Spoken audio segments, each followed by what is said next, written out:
একটা সময় ছিল যখন বাংলার জমিদারদের ঐশ্বর্য, সংস্কৃতি আর কীর্তির গল্প শুনে বিস্ময়ে তাকিয়ে থাকত মানুষ।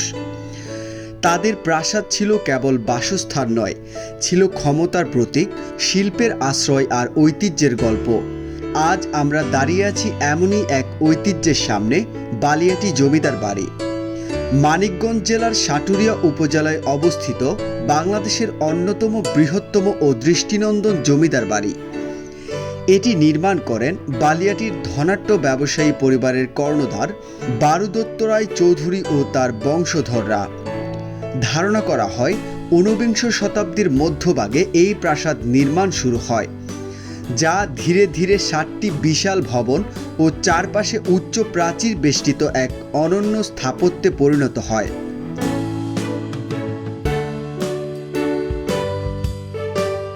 এই জমিদার পরিবার মূলত নুন ব্যবসার মাধ্যমে বিপুল সম্পদ অর্জন করেছিলেন। তারা ছিলেন শিক্ষা ও সংস্কৃতি প্রেমী, সমাজ কল্যাণমূলক কাজেও ছিলেন অগ্রণী। বাড়িটির প্রতিটি অংশে প্রতিফলিত হয়েছে তাদের ঐশ্বর্য ও রুচিবোধ। উঁচু খিলান, অলংকৃত জানালা, প্রশস্ত বারান্দা আর সুউচ্চ স্তম্ভে সাজানো রাজকীয় ভবন। প্রাসাদটি মূলত 7টি ভবন নিয়ে গঠিত, যার মধ্যে রয়েছে রাজবাড়ি, নাচঘর, অতিথিশালা, রন্ধনশালা ও প্রশাসনিক দপ্তর।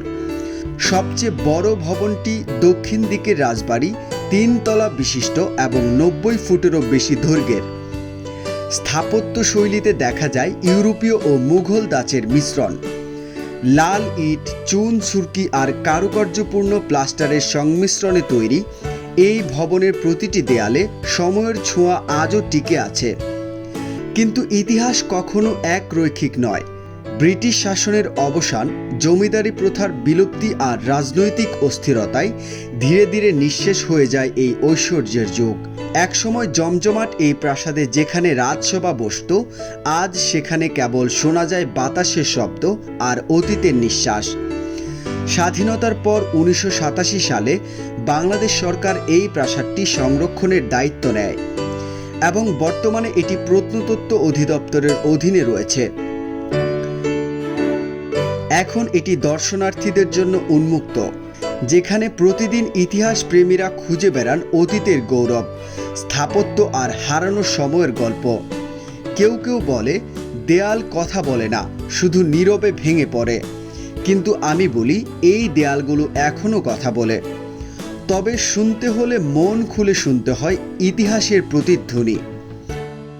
বালিয়াটি জমিদার বাড়ি আমাদের মনে করিয়ে দেয়, অতীতকে ভুলে গেলে ভবিষ্যৎও হারিয়ে যায় দিক নির্দেশনা।